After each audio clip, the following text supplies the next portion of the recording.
ప్రస్తుతం జరుగుతున్న పోరు ఇద్దరి మధ్యన విద్యా వ్యాపారవేత్తకు నేను అప్పుడు చెప్పినా ఇప్పుడు కూడా చెప్తాను.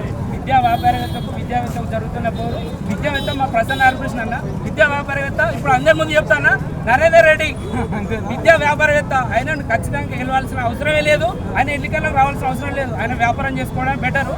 తర్వాత అదే జరిగేది. ఒకటి ప్రసన్న హరికృష్ణ గారికి ఎందుకు ఓటేయాలనేది ఒక ముక్కలు చెప్తాను. ఓయూ హాస్టళ్లలో ఉస్మానియా హాస్టల్లో చదువుకునే విద్యార్థులు అడగాలి ఆ బాధలు ఏందనేది. ఒక ప్రసన్న హరికృష్ణ మాత్రమే ఇక్కడ ఉన్న అభ్యర్థులుగా అతన్ని మాత్రమే తెలుసు. తర్వాత కాకతీయ హాస్టళ్లలో డిఎస్సి కోసం ప్రిపేర్ అవుతున్నటువంటి విద్యార్థుల బాధలు సార్కి మాత్రమే తెలుసు. శాతవాహన యూనివర్సిటీలో 2 పూటలు తినుకుంటూ ఒక పూట ఛాయ్ లేకుండా 4 పూటలు ఉన్నటువంటి విద్యార్థుల యొక్క బాధలు ఒక ప్రసన్న హరికృష్ణకి తెలుసు. అందుకోసమే ఇప్పుడు ఈ పోరులో ఒక సామాన్య గ్రాడ్యుయేట్గా, ఒక లెక్చరర్గా, ఒక నిరుద్యోగిగా నేను ప్రసన్న హరికృష్ణ వైపే ఉంటా. ఇక్కడ ఉన్నటువంటి నిరుద్యోగులందరూ కూడా